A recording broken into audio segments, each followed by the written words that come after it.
My name is Scott Koepke, and I run a garden education service called Soilmates through New Pioneer Food Co-op.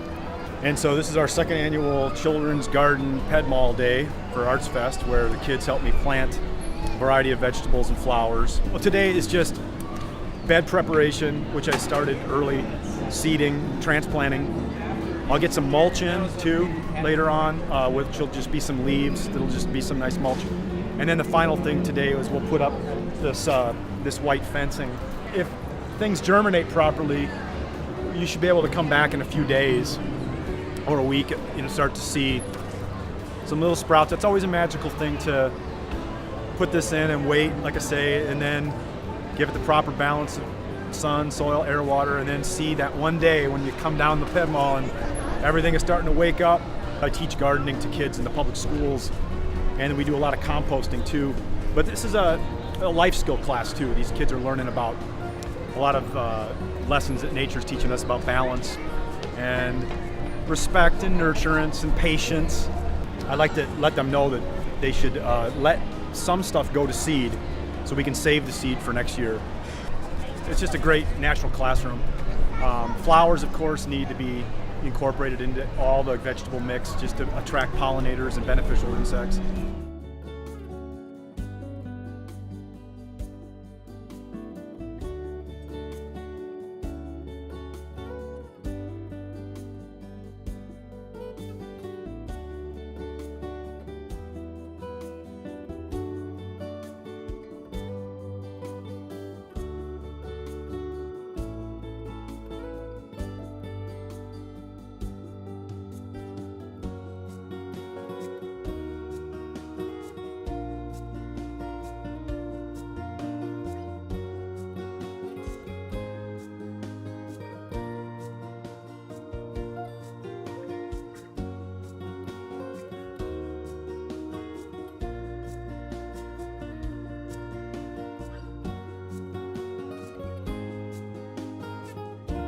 Before the okra pod produces a pod, it gives you a little flower, as most of these plants do before they are pollinated.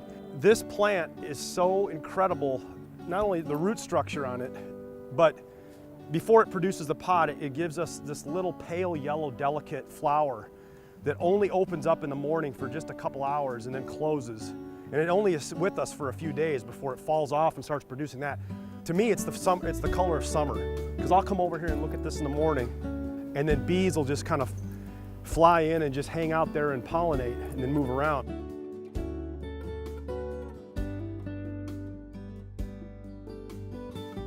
And then we harvest them once a week during the season for table to table. So it gets taken to the farmer's market on Wednesdays. I just have to thank the city again for letting me do this. And I just have to thank the community for being so respectful of the space. Just encourage everybody to come on down throughout the summer, watch it progress through June, July, August, September.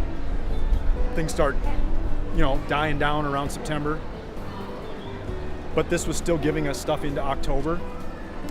And then we'll put another cover crop down and do it all over again and grow food right here in downtown Iowa City.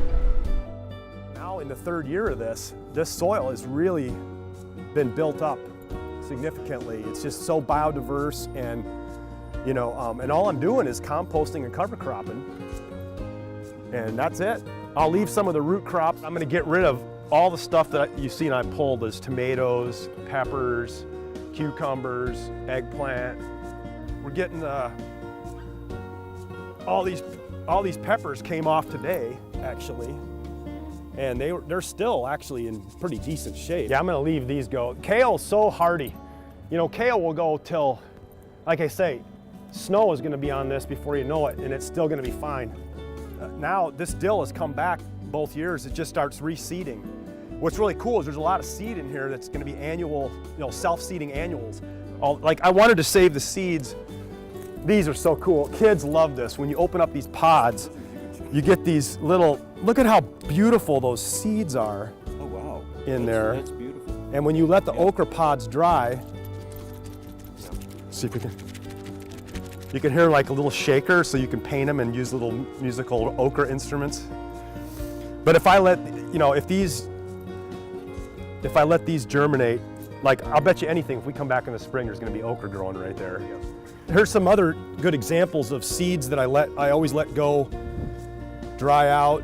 All these beans, now I had lots of beans that, look at these beautiful black beans that I'm letting just kind of go to the seed here. And we'll see how much of this comes back in the spring. Look at all these seeds that were dropped out of one squash plant. And I can't remember what variety this was, but look at all those. Those are totally viable for next year. And in fact, I will keep these here, and we'll have squash growing right here next year. I actually didn't even plant these cherry tomatoes this year. Those were ones that were from last year that just germinated. Overwintered, came right back. Okay, here we go. There we go. Yeah, baby. Sweet potatoes. Well, you're right, they do kind of look yummy, don't they? It's already starting to grow again. Yeah. Yeah, check it out. This is the treasure dig I love.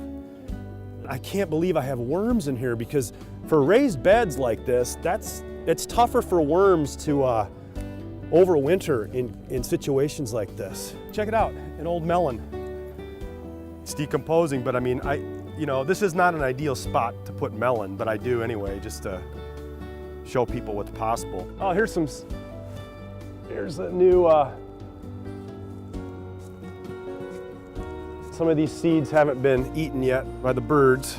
It's so cool watching them hang upside down. What's really cool is that in the summer, the best highlight for people to look at visually is the natural trellis that occurs when, for instance, this is an old cucumber vine here, and what happens is these cucumbers will grow and hang off of the sunflowers, and it's just such a perfect compatibility.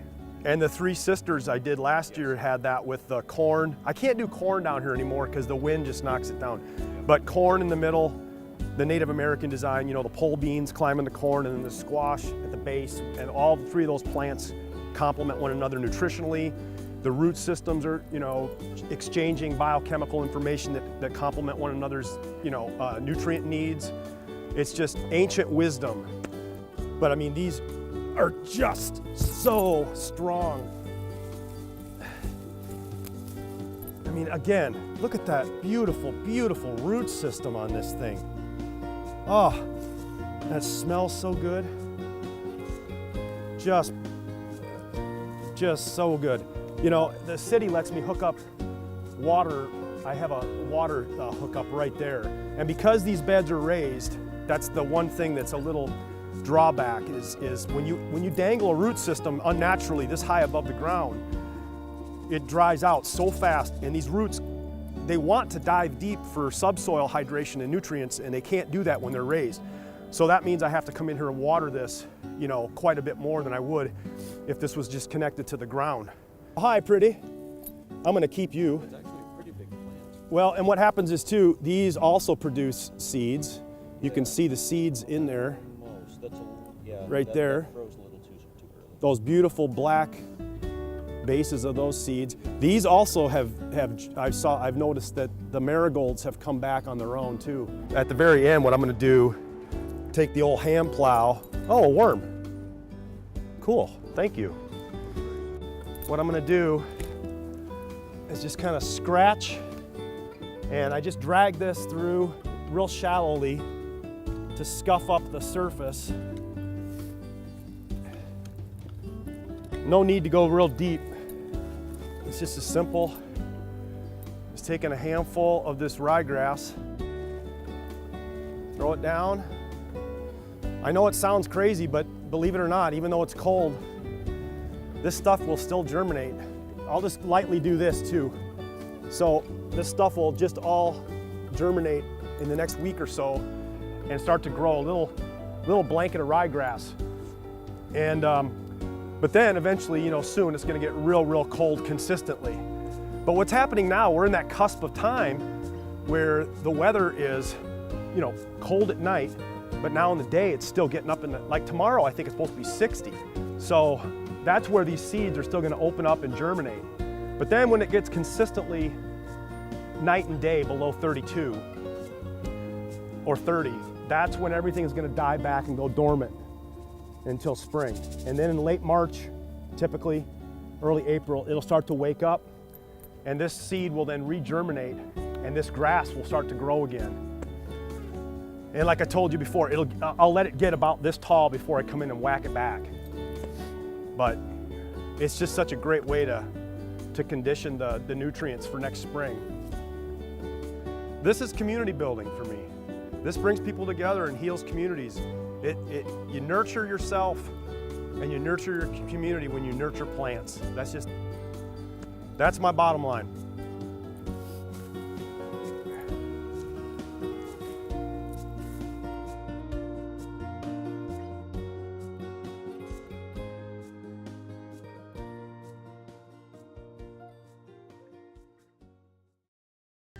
You're watching City Channel 4.